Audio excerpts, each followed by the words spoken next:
Tunamshukuru Mungu kwa sababu ya neema yake na nafasi ambayo ametupa. Tunaendelea na semina yetu yenye kichwa cha somo kinasema Evangelism and Soul Winning. Tumejitahidi kupita kwenye maeneo mbalimbali kwa kadri ambavyo Mungu alitusaidia. Leo nitaendelea mbele kidogo. Baada ya kuendelea mbele leo kidogo, kesho nitakuwa ninamaliza.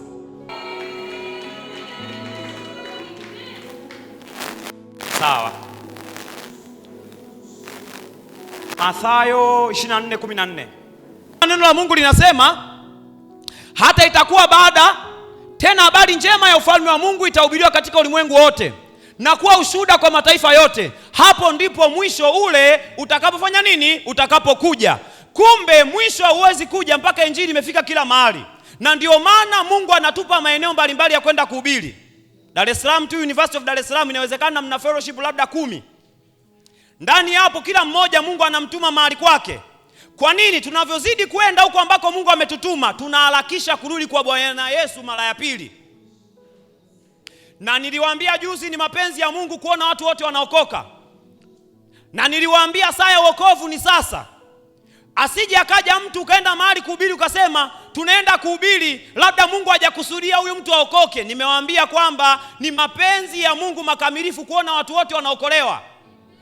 Na sijasema tu hivyo, nikawaambia kwamba muda mwingine mtu anaweza kusema labda ni mapenzi ya Mungu lakini sio wakati wa Mungu. Biblia when it comes kwenye issue ya wokovu, Biblia inasema wakati uliokubalika ni sasa na saa ya wokovu ni nini? Ni leo. Kwa hiyo wakati sahihi wa sisi kwenda kuhubiri na kuambia watu habari njema ni sasa. Lengo letu moja hapo, kwa nini tunataka tuende huko tukafanya hicho ambacho tunaenda kukifanya? Tunataka tuende tukahubiri injili ili Yesu aweze kurudi. Maana moja ya neema ambayo Mungu ameiachilia kwenye siku hizi za mwisho, anasema injili itahubiriwa nini? Kwenye mataifa yote. Jina la Bwana libarikiwe. Haleluya. Jina la Bwana libarikiwe. Amos sura ya 8 mstari wa 11. Amos sura ya 8 mstari wa 11. Anasema, angalia siku zinakuja, asema Bwana Mungu, ambazo nitaleta njaa katika nchi, si njaa ya kukosa chakula wala kiu ya kukosa maji, bali ya kukosa kuyasikia maneno ya Bwana. Haya ni majira ambayo watu wana kiu isiyokuwa ya maji, watu wana njaa isiyokuwa ya chakula, lakini watu wana kiu ya kuyasikia maneno ya Mungu. Kwa hiyo tunaenda mahali kufanya injili, mahali ambapo tayari watu wana kiu. Umeshawahi kuona mahali ambapo mtu ana kiu, alafu kulingana na kiu alionayo umempa maji? Mtu ambaye hajaona maji kwa siku 3, manake atayafakamia hayo maji. Anaweza hata watu wakapigana ili kuyapata hayo maji. Hivyo hivyo kwa namna ambavyo tunaenda, siku ambazo tunaziendea, anasema siku zinakuja ni sasa. Watu wana kiu ya kulisikia neno la Mungu. Do not assume kwamba watu labda hawajaokoka kwa sababu hawajasikia. Labda makanisa ni mengi. Inawezekana ni makanisa ni mengi, lakini watu hawajawahi kuambiwa habari za kweli kuhusu Yesu. Inawezekana watu wanasali lakini hawajaokoka. Nawaambiaga watu mara nyingi, it is good to be a Christian, but Christianity is not enough to take you to heaven. You need to be a born again Christians. Ni vizuri kuwa Mkristo, lakini Ukristo hautoshi kukufanya uende mbinguni. Lazima uwe Mkristo uliyeokoka. Sasa kwenye haya majira na kwenye hizi nyakati, Yesu anatamani kulitembelea taifa letu. Na ndio maana ukiangalia mahubiri mengi yamekuwa yakiendelea. Watu wanahubiri kwa habari ya uamsho. Moja ya kitu ambacho kitaleta uamsho, moja ya ishara kwamba uamsho umepita, ni habari ya wokovu na habari ya injili itahubiriwa kila mahali. Watu wataenda bungeni, wakienda bungeni sio kwamba tu wataenda kutunga sheria, watatunga sheria lakini pia watavuna nafsi kwa Yesu. Watu wataenda kwenye biashara, wakiwa airport wanasubiria ndege, watavuna nafsi kwa ajili ya Yesu. Watu wataenda kwenye makazi, wakiwa ofisini sio kwamba wataenda kufanya kazi kama vile ambavyo serikali au makampuni yao yamewaajiri, lakini huko ndani pia watafanya nini? Watapitisha ajenda za ufalme wa Mungu. Na Biblia inasema kwenye siku za mwisho dunia itajazwa na maarifa ya utukufu wa Mungu kama vile maji yalivyofunika bahari. dunia itajazwa na maarifa ya utukufu wa Mungu. Kama vile ambavyo mchanga wa bahari ni mwingi, hivyo hivyo ndivyo ambavyo dunia kila mahali itakuwa ni injili. Kila mahali itakuwa ni injili. Itakapofika majira ambayo kila mahali itakuwa ni injili, hapo ndipo mwana wa Adamu ataweza kurudi na kulichukua kanisa lake. Lakini tukiona Yesu hajarudi, ni kwa sababu injili haijahubiriwa kila mahali. Twendeni tukamvunie Mungu nafsi. Mungu anathamini sana nafsi ya mtu mmoja, na ndio maana alikufa kwa ajili ya mtu mmoja.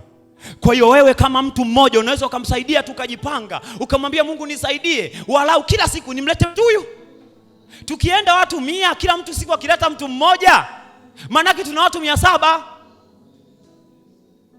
Ndio maana mimi huwa naamini tukienda mission hatuna mavuno makubwa, labda tumeenda na agenda nyingine, hatujui tunaenda kufanya kitu gani. Kwa sababu kwa idadi yetu, kwa nini tuende mission watu wengi alafu tusipate watu wengi wanaokoka? Kama tunaenda mission watu 30, kila siku, kila mtu kwa siku ambazo tumekaa akileta kwa Yesu mtu mmoja, labda tunakaa siku 7, manake tuna 30 mara ngapi? Mara 7, sio? Ni nini? Ni mapenzi ya Mungu watu waokoke. Nakumbuka wakati nimekuwa kiongozi wa GKB, nilianza kupata kiu na shauku ya kutamani kuona watu wengi wanaokoka. Na nilipata hii kiu na shauku kwenye Sifan. Nilisikia wana malengo ya kwa miaka 10, a decade, wanataka nafsi milioni 100. Hawa watu wa Reinhard Bonke, Christ for All Nations. Kwa kwenye miaka 10, a decade, wanataka nini? Wanataka watu milioni 100. Wale ambao mlikuwa mmeingia mjini kidogo zamani, nafikiri mnakumbuka, waliwahi kuja Tanzania, walivamia. Walifanya Tunduma, walifanya Mbeya, walifanya Iringa, wakafanya Morogoro, Dar es Salaam hapa, walikuwa na mikutano karibu 7. Wale wa zamani kidogo mnakumbuka imani, upendo na miujiza. Hamjawahi kuona? Mabango yalibandikwa kila mahali. Kwa nini? Ndani ya wiki 2 walifanya crusade zaidi ya 15. Nini? Walikuwa na malengo.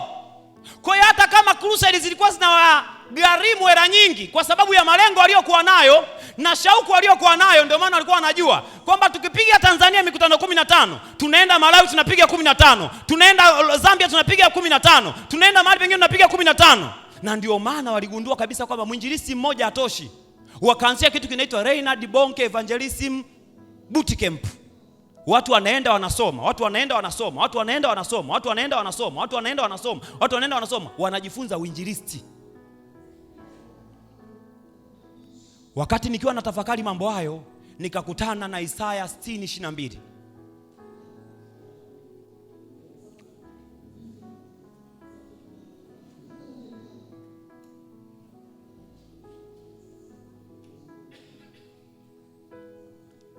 Sio 12. Twende tusome 1, 2, 3, twende.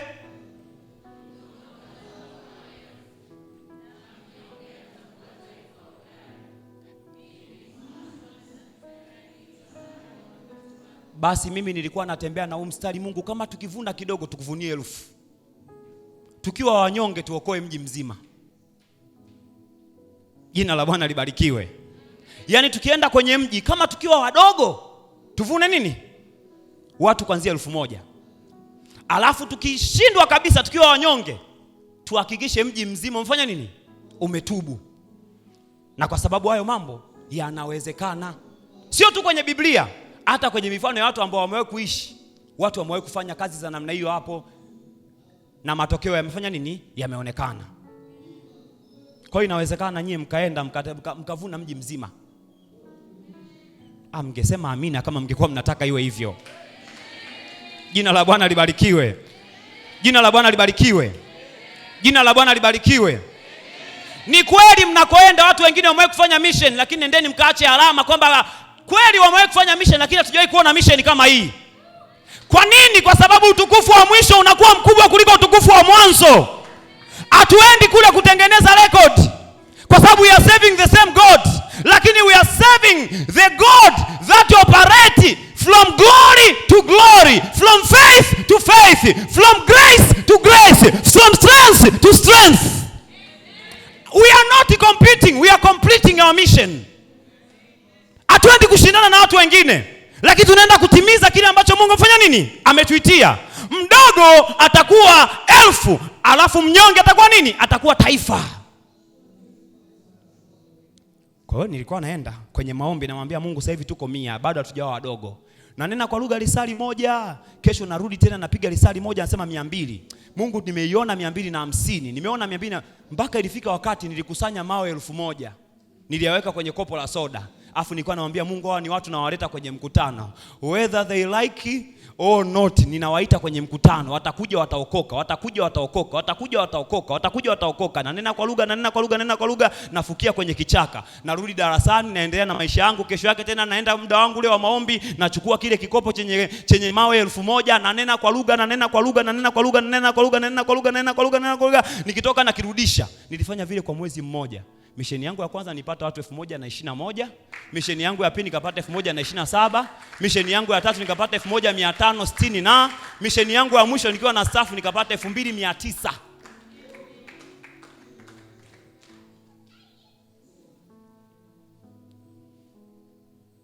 Ni nani katikati yetu ambaye akitaka kujenga chini kwanza na kuhesabu nini? Gharama. Aone kwamba na vitu vyote vya kufanya nini? Vya kumaliza, ili asije akaanza kujenga akaishia njiani, watu wakafanya nini? Watu wakamdhihaki. Jina la Bwana libarikiwe. Twende Yohana Mtakatifu sura ya 3.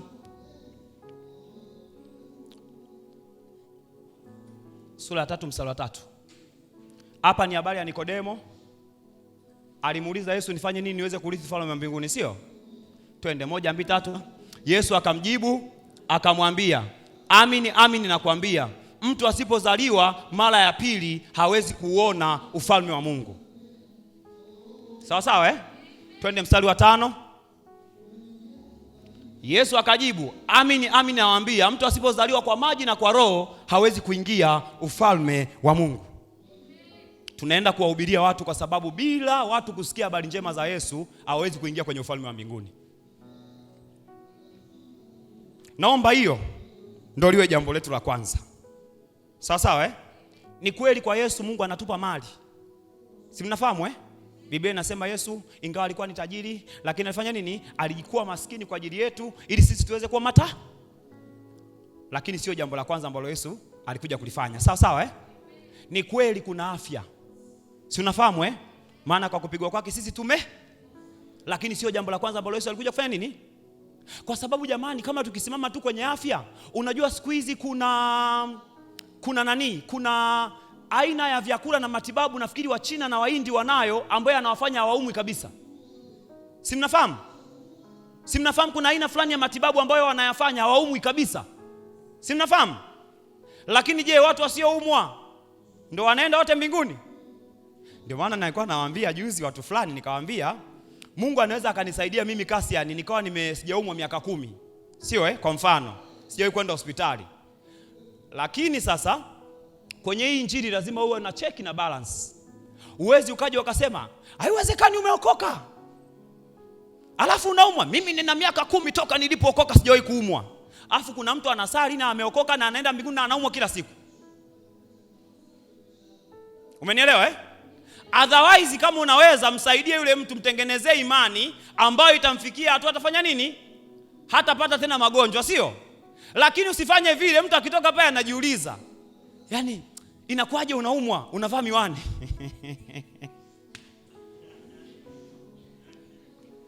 Yani umeokoka kweli unavaa miwani? Unajua Alafu kuna mwamba ameokoka, anapiga drama na anavaa miwani. Hivi unaelewa hiyo kitu jinsi inavyokuwa Huyo mtu sasa unamwambiaje? Akitoka hapo si anajisikia vibaya hivi, mimi anaenda kutubu kwa mara ya pili. Akivua miwani anashangaa kesho tena anaumwa. Macho yanauma, kichwa kinauma, haeleweki. Kwa hiyo injili Yesu alisema mtu hawezi kuingia katika ufalme wa Mungu bila kufanya nini? Bila kuamini. Na tunavyosema kwa maji, amesema amini amini nawaambia, mtu asipozaliwa kwa maji na kwa roho. Na arudia kusema tena, maji anayoyasema pale ni neno la Mungu. Sawa eh? Sawa eh? Hii ndio sababu nyie mkienda mission ya mbatizi. Si mnajua eh? Niwape sababu kwa nini mkienda mission ya mbatizi? Kwani mngeamua kubatiza wangewafanyaje? Watu si wenu wale mmewahubiria nyie. Nyie mkienda kule mbatizi kwa sababu Biblia inaposema maji pale inamaanisha nini? Neno. Kwa sababu kazi ya maji ni nini? Kazi ya maji ni kutakasa. Sawa eh? Aya, neno ndio linalotumika kututakasa. Sawa eh? Yohana Mtakatifu 17:17 uwatakase 1 2 3 inasemaje? Si ipo kichwani hiyo, uwatakase 1 2 3 twende.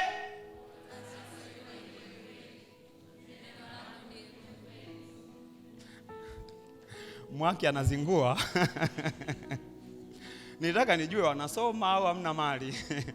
Lakini hapa kazi ipo. Mna semina kila siku, so yani najua tu vitu hivi vina nani. Mnafanya sana semina, so I expect much and better from you. Sawa eh? Anasema watakase kwa ile kweli, maana neno lako ndio. Kumbe Mungu analitumia neno lake kututakasa, sio? Aya, Waefeso 5:26. 5:26. Anasema ili makusudi alitakase na kulisafisha kwa maji katika. Unanielewa eh? Ndio maana jamani, sikilizeni, inueni vichwa. Si ndio maana yule mtu ambaye alipigwa na Yesu pale msalabani, alipoamini tu akasema utakapokufa nitakuwa pamoja na wewe peponi, sio? Yule mtu alibatizwa wapi? Alibatizwa wapi? Baada ya pale Yesu alimhakikishia kwamba tutakuwa pamoja wapi? Peponi, sio? Yule mtu alibatizwa wapi? Japo ubatizo ni muhimu, sawa eh? Kila mmoja kwa imani yako ubatizo ni muhimu. Kwa nini lazima utimize haki yote? Kwa hiyo ubatizo ni muhimu, lakini pale anaposema kwamba Mungu analisafisha kanisa kwa maji katika neno, maana yake Mungu analitumia neno la Mungu pamoja na Roho Mtakatifu kufanya nini? Kuokoa watu. Tunapolihubiri neno la Mungu linaambatana na nguvu na upako wa Roho Mtakatifu. Baada ya hapo ndio watu wanafanya nini? Ndio watu wanaokolewa. Sawa eh? Sawa eh? Oya, mbona mniitikii? Sawa eh? Aya.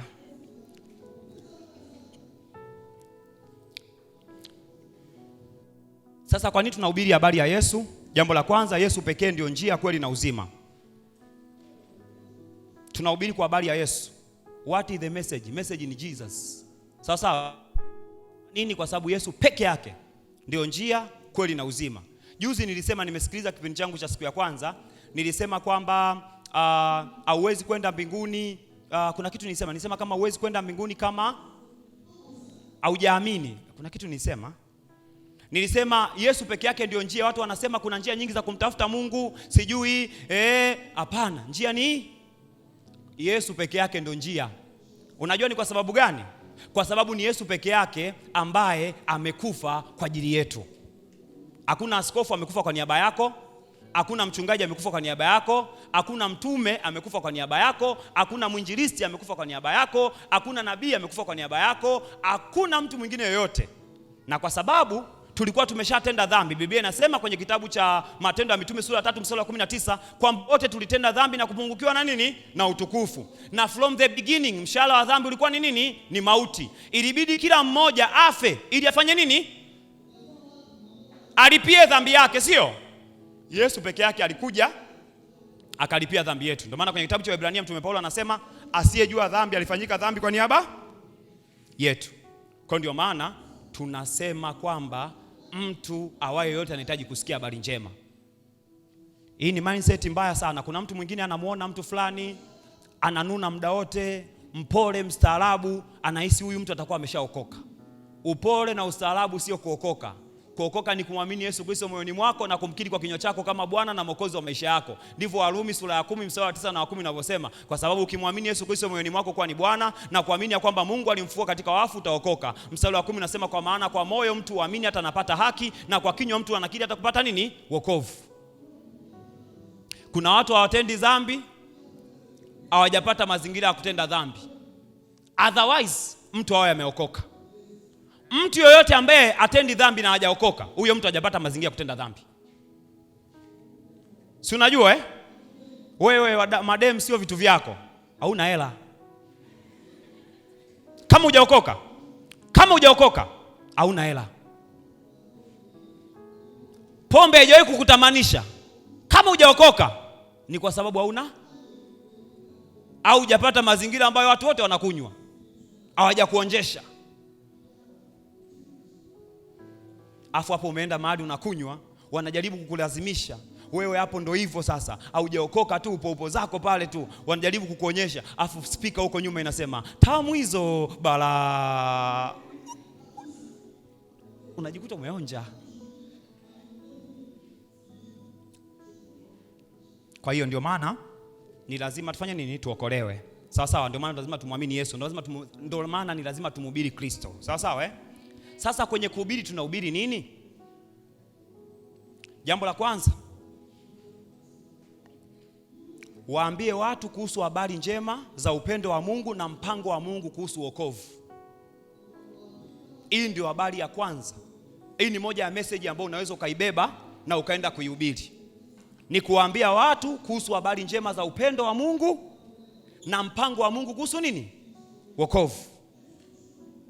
Unaweza ukafikiri kwamba kwa jinsi ambavyo unaona kuna makanisa mengi, kuna labda watumishi wengi, labda kila mahali wewe unakopita huko unakutana na habari njema za Yesu, unaweza ukaashumu kwamba kila mtu amefanya nini? Amesikia na anafahamu. Lakini kumbe kuna watu hawajasikia, hawajui chochote ambacho Yesu alikifanya kwa ajili yao. Utakapoenda kuongea nao na kushare nao, ndio utakapokuja kugundua kwamba hawa watu hawajafanya nini? Hawajawahi kusikia. Yohana Mtakatifu sura 3 mstari wa 16. Huo si unajulikana? Kwa maana jinsi Mungu aliupenda ulimwengu, tumalizie 1 2 3 twende.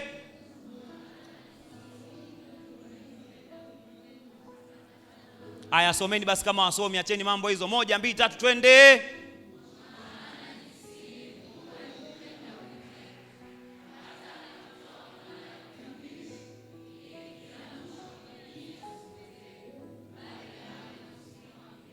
Aya, Warumi 8:32.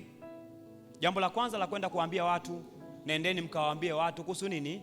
Mpango, upendo wa Mungu na mpango wa Mungu kuhusu wokovu. Chochote unachokijua kwamba Yesu alikufa kwa ajili yako, nenda kashare na watu habari hiyo. Warumi 8:32 inasemaje?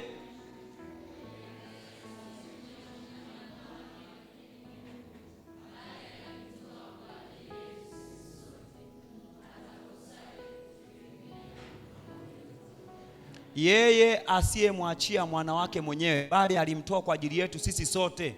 Yesu alikuja kwa ajili yetu sisi, weupe, weusi. Sawa Matajiri, maskini. Sawa Waliosoma, ambao hawajasoma. Sawa Kila mtu Yesu amekuja kwa ajili yake. Kwa hiyo do not afraid to tell somebody about God kwa sababu ya namna anavyoonekana. Sisi ndo tunayo magepu. By the way, kwa Mungu we are all sons of God. Unanielewa Ndio mambo yetu haya mambo yetu haya. Ndio maana muda mwingine unakuta makamu mwenyekiti hapa huyu au yule wa zamani anasema we are sons and daughters. Unanielewa Ni mambo yetu haya. 50 na nini na vitu vingine. Lakini Mungu hana madota, si mnajua? Si mnafahamu? Anasema wote waliompokea aliwapa uwezo wa kufanyika kuwa wana. Anavyosema wana ametumia neno sons. Kwa tunavyosema we are sons of God, hatumaanishi kwamba sisi ni watoto wa kiume wa Mungu. Tunamaanisha sisi ni wana wa Mungu. Kwa usijisikie vibaya. Sawa mwenyekiti? You are a son of God. Nipe tano son of God. Sasa haya magepu ambayo sisi tunayatengeneza huko katikati ndio yanaosababisha sasa mtu ukimwona mtu labda ana hela, labda unahisi sina cha kumhubiria. Ukimwona mtu labda sijui ana elimu, anaongea sana namna fulani, unamwona huna cha kumhubiria. Ukimwona sijui vipi, unaona huna cha Jamani, Mungu alimtoa Yesu na Yesu alitoka kwa ajili yetu sisi nini? Wote. Naomba nisisitize, tusiashumu kwamba watu wamesikia habari njema tutimize wajibu wa kufanya nini? Wa kuambia watu habari njema. Kama wamesikia watasema tumeshafanya nini? Tumeshasikia. Ili asije akaenda mtu mbinguni amekufa hajaokoka, akaenda kuanza kumwambia Mungu kule, tuma malaika. Maana huko duniani hizi habari ni adimu, watu kama wanaohubiri hawapo.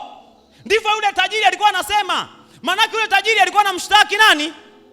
Yule Lazaro kwa Ibrahimu, anamwambia Bwana, huko duniani huyu jamaa mimi alikuwa anafanya kazi kwangu, lakini hajawahi kufanya nini? Mimi kitu pekee nilichokuwa nakijua kuhusu jamaa nilikuwa namtumatuma. Ndio maana hata siku ile alijaribu kumtuma kwamba Bwana, hebu niletee hata tone moja la maji niwekee wapi mdomoni kwangu. Kitu pekee alichokuwa nakijua kuhusu Lazaro kwamba ni mtu wa kutumwa. Hakujua kama anamtuma, lakini pia ni mtumishi wa Mungu na ameokoka. Sasa pamoja na kwamba kuna watu wanakujua wewe ni mwanafunzi, let them know that pamoja na kwamba wewe ni mwanafunzi, wewe ni wakili wa Mungu, wewe ni mtumishi wa Mungu, na wewe pia unaweza ukawasaidia wao kumjua Mungu. Pamoja na kwamba watu wanakujua ya kwamba wewe ni mwanafunzi au ni mfanyakazi au ni mtu wa namna fulani, au hata mzazi wako anajua wewe ni mtoto wa mtu fulani, lakini pamoja na hayo wajue kwamba wewe unaye Yesu moyoni mwako, na wewe pia unaweza ukawasaidia wao kumfikia Yesu. Kwa nini? Kwa sababu Biblia inasema Mungu ametupa neno la upatanisho. Tunashindwa kumhubiri Mungu vizuri kwa sababu we are not proud of our faith. Kuna mtu ili ujue kama ameokoka lazima aseme nimeokoka na mpenda Yesu. Yaani una uwezo wa kukaa naye mwaka. Hebu tuonyeshe thamani ya wokovu wetu. Yaani kiasi kwamba ukienda mahali watu wanaongea ujinga, wakikuona wasema mtumishi huyo. Unanielewa eh? Unanielewa eh? Unanielewa eh? Watu wao wanakugwaya. Sio kwa ubaya yani. Unanielewa eh? Yani mtu ajue kabisa kwamba hii agenda nampelekea Edmund. Sijui itakuwaje. Mimi si niliwaambia last time nimekuja hapa nikasema mimi akija msichana akasema yani nimeanguka kwenye dhambi, huyu kaka amenibaka, kitu pekee ninachoweza kukuelewa ni kwamba huyo kaka umeng'ata sikio, una sikio moja unalo mdomoni. Yani umelishikilia hata kunibaka unanielewa eh? Lakini una compromise kwa urahisi tu. Una compromise kwa urahisi tu.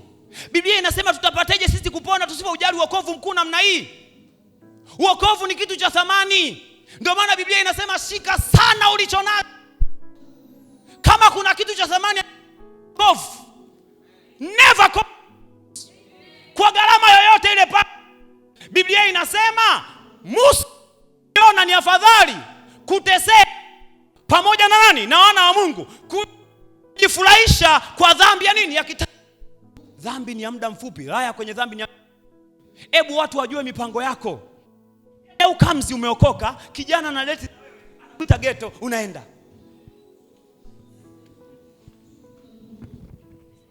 Yaani kwa nini yani? Kwanza unatakiwa muulize wewe umenichukuliaje? Yaani umenichukuliaje? Mimi nilikuwa nawaambia zamani watu, ukienda kwa watu wewe nauliza.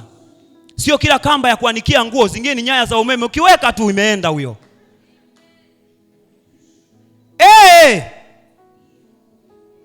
Unanielewa eh? Sasa kuna mambo ambayo mtu anasema, jamani huyu dada anasali lakini unanielewa eh? Hebu linda viwango. Biblia inasema wala msifuatishe namna ya dunia hii, bali mgeuzwe na kufanya upya nia zenu. Biblia inasema vitu vyote ni halali, lakini si vyote vinavyofaa. Na Paulo anasema wala mimi sitatiwa chini ya uwezo wa kitu nini? Nisikilizeni wadogo zangu, inawezekana kuishi maisha matakatifu. Asikije mtu akakudanganya kwamba kila mtu tu humu ni mwenye dhambi, anatenda dhambi yeye na babu yake. Biblia inasema watakatifu walioko duniani ndio walio bora, nao ndio ambao Bwana anafanya nini? Mungu akiangalia watakatifu ananiona na mimi. Unanielewa eh? Asije mtu akakwambia yani kila mtu ni watenda dhambi tu. No. Mungu anamwambia Abili kwamba dhambi iko mlangoni mwako, Mwanzo 4:7. Anasema lakini yakupasa uishinde. Manake anamaanisha kwamba hii dhambi ya Abili, Kaini, ukikaa vizuri unaweza kufanya nini? Mungu asingemwambia Kaini dhambi iko mlangoni mwako ya kupasa uishinde kama kungekuwa hakuna possibility ya kushinda ile dhambi. Kuna uwezekano wa kuishinda dhambi. Biblia inasema tunaye kuhani mkuu Yesu Kristo ambaye alijaribiwa sawa na sisi katika mambo lakini hakutenda dhambi. Kwa kama wadada wazuri wakati wa Yesu pia walikuwepo, lakini hawakuweza kumwangusha Yesu. Unanielewa Unanielewa Kama changamoto au chochote ambacho unafikiri kwako wewe kinakupa shida sana, kilikuwepo wakati ule pale, lakini hakikuwa sababu Yesu fanya nini? Katika mambo yote tunashinda na zaidi ya kushinda katika yaliyetupenda.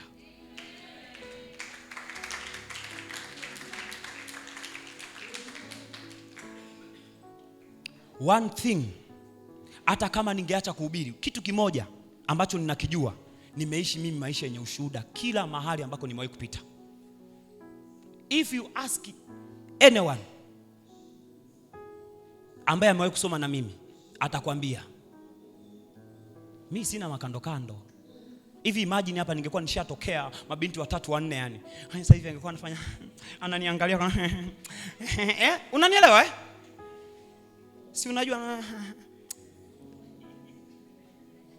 sawa, sasa ni vizuri unajua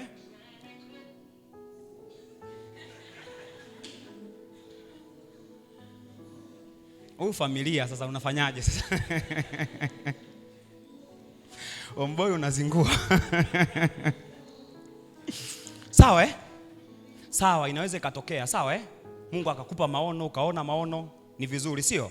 Lakini sasa wewe ndio huyo unaona maono kila siku yani ndani ya wiki moja umetongoza watu hawa. Wewe una pepo, wewe una pepo. Na wewe ukija kwangu mimi lazima uanguke chini. Yani uwezi Sawa kweli Mungu anaweza akakunanilia kweli. Lakini wiki moja watatu. Wewe si nduna, sio mtoto. Chatu.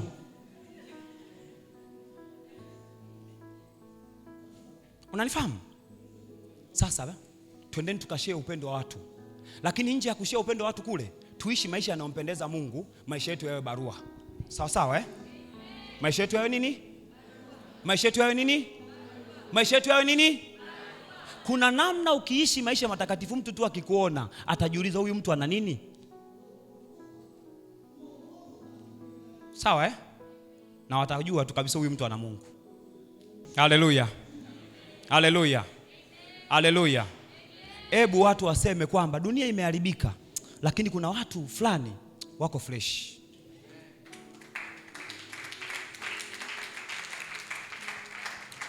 Wakati nasoma teki, kuna siku alitupelekaga shule ya wasichana Machame Girls kwenda kudiskasi, baadaye wakatupa nusu saa ya kuombana namba, kufanya nini unajua Kwa hiyo zile nusu saa zile mtu anaenda anaandikiwa namba mkono huu, mdada mwingine mipumbavu linaandika na huku, lingine linaandika na hapa, lenye pepo zaidi linaandika kwenye shati hapa. Si unajua Basi, kwa baada zile dakika 25 zile watu walizitumia effectively. Baada ya pale wamba wakaanza kuimba, kurudi bila namba tusingeweza, tutesema nini kwa mzee Kiara. Kiara alikuwa headmaster wetu. Kwa tunapanda kwenye gari mule ndani, watu wanaimba vile Ile tu nimeingia mimi kwenye lile gari, watu wakasema jamani, ni kweli tumerudi na namba, ila kwa heshima ya kaka yetu tusimbe tena huu wimbo. Nikasimama kwenye gari, nikaanza kuambia watu habari za Yesu. Nikamwambia Yesu yupo. Unaweza ukapata namba, lakini namba sio kila kitu. Unaelewa Niliongoza sala toba watu hawa awiti. Sasa wewe ukiona una watu unasoma nao, auji kanisani unasema wamepanga discussion muda nini wa ibada, una shida. Mimi walikuwa wananiuliza kwanza, chea hivi leo utakuwa na ibada tuweke discussion au utakuwa na ibada? Nawaambia leo nitakuwa na nini? Na ibada. Wananiambia haya basi tutafanya kesho. Nilikuwa chair wa group actually. Chuo, so miaka yote mitatu nijitahidi na kuwa chair ili niwe nawaamlia. Actually hakukuwa na mtu mwingine sasa ambaye anaweza kuwa mwenyekiti nisipokuwa. Yaani wewe mimi nipo unaniongozaje wewe Mfilisti ambaye hujatairiwa?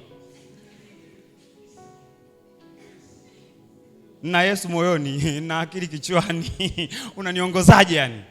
Kwa wanasema yani kwa kweli hapa kama kuna mtu wa kutuongoza anaweza tu kutuongoza chair. Haleluya. Haleluya. Haleluya. Sasa Henrik ni siara toka mwaka wa kwanza. Unashangaa wanamuinfluence. Sikilizeni nyie. Hata mimi hata testi Jumapili nilifanya nikiwa mwaka wa kwanza tu. Baada ya pale nilisema inakuaje yani muda wa ibada mwalimu anatangaza testi. Kwa nini tufanye testi Jumapili? Nilienda kuomba. Nilivyoenda kuomba nizunguka shule peku masaa 3. Nazunguka narudi saa 7 usiku mpaka saa 10 usiku. Baada ya pale nilisema sauti yangu ndio itakuwa ina mamlaka kuliko yoyote ile pale. Walikuwa wakitangaza testi Jumapili naambia nyie nendeni, mimi naenda ibadani. Lazima simu. Nikirudi wananiambia mtumishi, huwezi amini yani kama ulivyosema wameahirisha. Basi asiyojua unasikia, yani kaka una mdomo, yani nyie mwe mnamsikiza sana Chea na mdomo mbaya. Anayeomba sana kwenye eneo ndio anakuwa na mamlaka na nguvu zaidi kwenye hilo eneo. Sauti inayokaa kwenye magoti muda mrefu ndio sauti inayokuwa ina mamlaka kwenye nini? Kwenye eneo husika. Ndio maana yule mfalme anaitwa na Nebukadneza alikuwa kichaa, sio? Alivyokuwa kichaa alienda kuhoji kwa nini amekuwa kichaa. Biblia inasema Mungu akamjibu akamwambia agizo hili limekuja nini? Kwa agizo la walinzi. Walinzi ni watu gani? Ni waombaji. Anasema nimeweka walinzi kwenye kuta zako Yerusalemu na wao watanyamaza usiku wala mchana mpaka Mungu atakapoifanya Yerusalemu kwa nini? Kwa imara. Kwa hata hapa sauti itakayokuwa ina nguvu katikati yenu ni inayoomba sana kuliko yenyezie. Unamwona kuna mtu sio Chea, sio nani, lakini kila mtu ana daddy. Ukiwa mwenyekiti mjinga sio kama Valence ana akili ndio maana kaniita.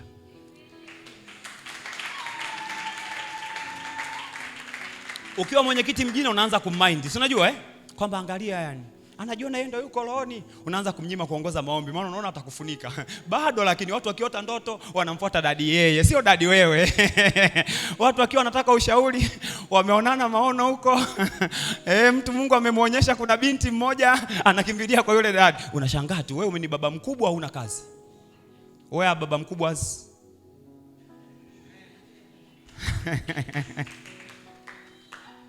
najua ndo kazi zenu hizo.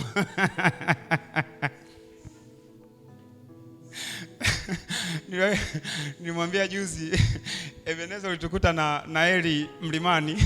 Nimwambia Mwasalemba, vipi Mwasalemba? Au nikuongea na baba mkubwa kwa niaba yako akufanyie jambo mle ndani. Jambo la pili nikiwa namalizia kabisa, waambie watu kuhusu uhalisia wa uzima wa milele. Sawa Waambie watu kwamba baada ya haya maisha kuna maisha mengine. Nendeni kawaambieni watu tu kwamba kweli baada ya kufa tuna maisha. Unajua dini ni kitu kibaya. Kuna dini zimewaaminisha watu kwamba unaweza ukifa tutafanya shukrani ya kukuombea kila baada ya mwaka mmoja Mungu atakupunguzia dhambi ya robo tatu kiduchu. Baada ya hapo Bwana atasema karibu kwangu mtumwa mwema na mwaminifu. Never impossible. Lakini dini zinawafundisha watu hivyo. Kuna rafiki yetu alifariki. Alipofariki, sasa kuna rafiki yetu mwingine akawa amepata nafasi ya kwenda. Hakwenda kati sisi tunazika. Kwa alipopata nafasi ya kwenda kuzika, baada sisi kuzika akawa ameenda tena msibani. Ameenda kule msibani akanipigia, yani kaka nilipofika pale nimesali sana. Kama sasa ulikuwa unasali nini? Yani nimeomba sana. Ulikuwa unaomba nini?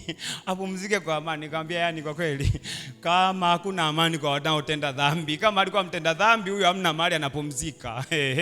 Na kama alikuwa mtakatifu huyo alishapumzika, yani hahitaji maombi yako wewe. Sasa unapoambia watu kuhusu uhakika kwamba watachomwa kwenye moto, sio kwamba unawatishia, ndio unawaambia ukweli. Mmewahi kusikia watu wanasema reality show? Wewe unafanya kitu kinaitwa reality talk. Unaongea naye vitu ambavyo ni vya ukweli. Sawa sawa Mhubiri sura ya 12 mstari wa 7. Kinanda nilikukataza.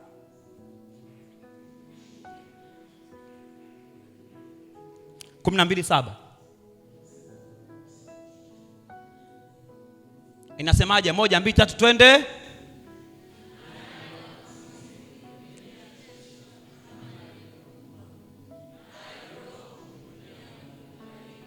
Waambieni watu mkienda huko mnakoenda kwamba roho ya watu ya binadamu huwa inamrudia nani? Mungu aliyeitoa. Roho ya binadamu haishii kaburini. Ndio maana mtu anapokufa tunasema tunaaga mwili wa, atumwagi marehemu, sio?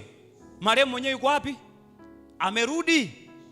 Sawa Mtu akifa tunasema tunaaga mwili wa, marehemu mwenyewe ameenda wapi?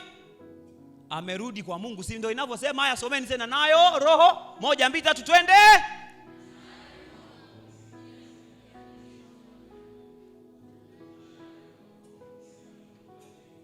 Roho inamrudia Mungu aliyeitoa.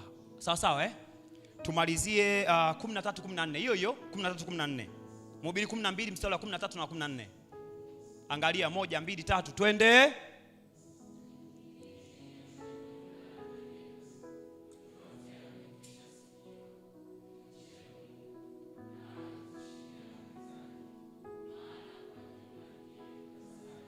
Mstari wa 14.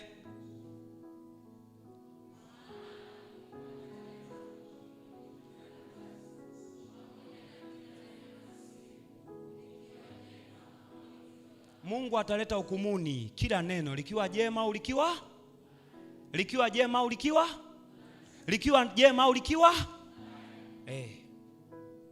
tuna challenge japo watu tunaowahubiria, baada hapo ufuatiliaji wao unakuwa sio rahisi kulingana na majukumu, yani unajua lakini walau tutimize jambo la kwanza. Sawa yani katika kitu kilikuwa kinaniumiza kichwa mpaka leo ni kwamba wale watu maelfu ambao tunakiri kwamba tumewaleta kwa Yesu, ni wangapi ambao wanaendelea na Yesu mpaka leo? Ndio challenge ambao tunayo sisi sisi wanafunzi kwa huduma ambazo tunazifanya huko, sio? Sawa sawa Lakini kwa watu ambao upo nao jirani, ambao umewahudumia, wafuatilie. Usiache kumfuatilia mtu. Sawa Mimi watu wangu na wafuatilia. Unanielewa Henry Kimindo nilimwambia aje USF Mlimani. Akiwa first year, yani anatoka kwao, mimi namuelekeza, ukifika nenda USF Mlimani. Kimsingi ningetaka aende fellowship nyingine yote angeenda kwa amri yangu mimi. Jefa, mimi ndo nimempeleka UDMCF. Nilienda kwenye seminar UDMCF, nikawa naenda naye. Ile semester ya kwanza kabisa, kulikuwa kuna seminar ya maombi. Ndio nikamwambia Jefa, sasa hapa ndo umefika. Noshad nilikujaga kumkabidhisha huku Mlimani. Kwa Eli. Kwa bahati mbaya akafanya nini? Akawa amepangwa kule. Baadaye ndo kutoka huku kwenda wapi? Kwenda UDMCF. Kila yoyote ambaye mimi ninamjua na ametokea kwangu, nina tabia ya kumfuatilia. Najua yuko wapi, anafanya nini, anapitia changamoto gani. Yani na wewe kama una watu ambao 2 3 ambao unawajua, umewasaidia kumjua Mungu, usiache kufanya nini? Kufuatilia update zao. Watu wa mission nao ukiweza 2 3 sawa, lakini japo ni challenge moja hapo ambayo tunavyohubiri huko vijijini ni kwamba wale watu wanaohubiriwa tunapata watu wengi sana. Baada ya hapo hatujui ni wangapi ambao wanafanya nini? Wanaendelea. Lakini at least watu wamefanya nini? Wamesikia habari njema na wameokoka. Jina la Bwana libarikiwe. Tumalizie Waebrania 9:27. Jua mnamkesha sijui. So inasemaje? Haya, someni basi kama wasomi. 1 2 3 twende.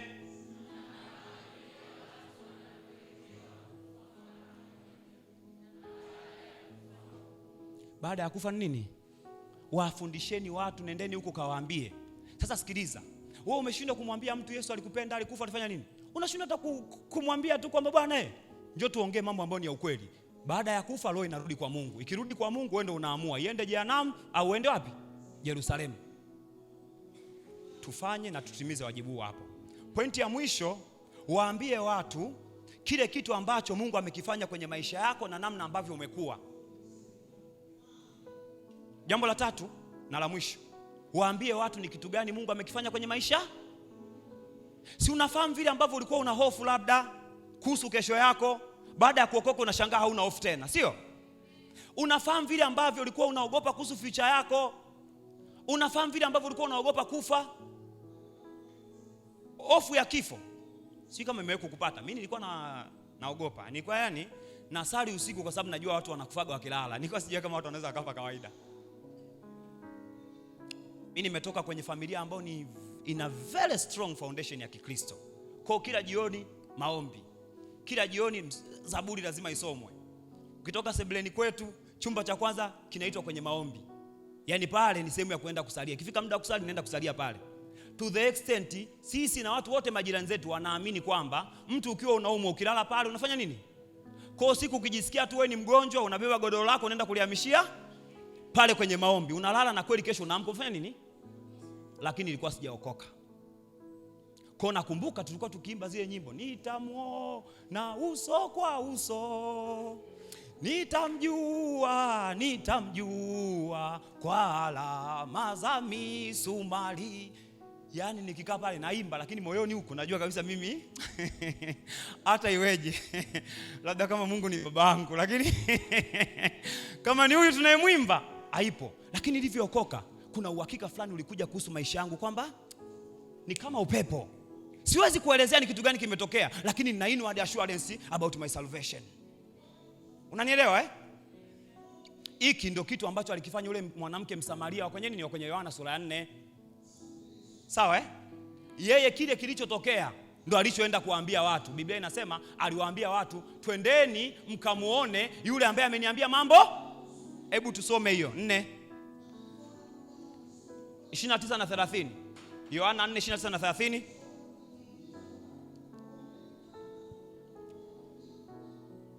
Aya tusome 1, 2, 3 twende.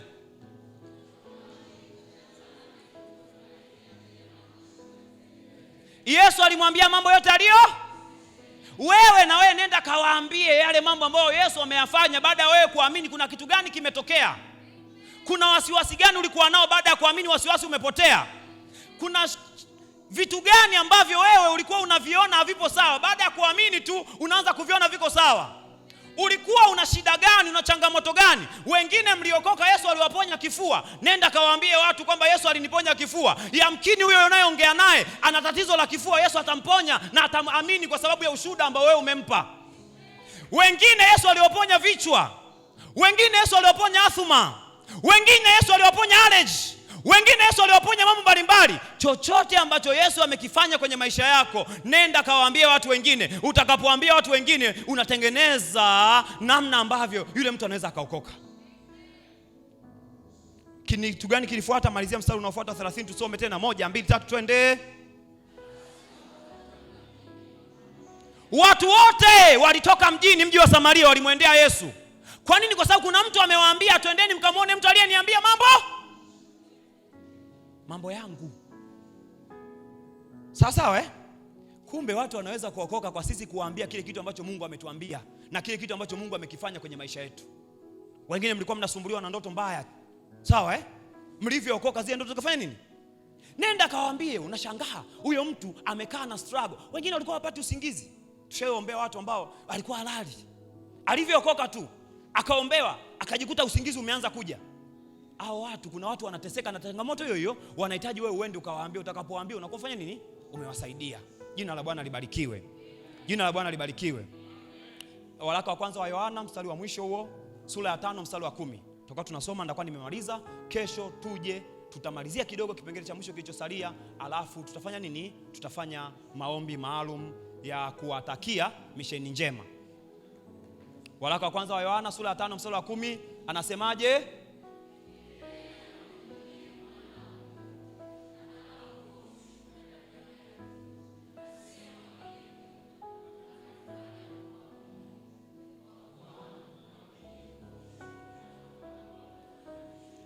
Anasema yeye aliyemwamini Bwana na ushuhuda ndani.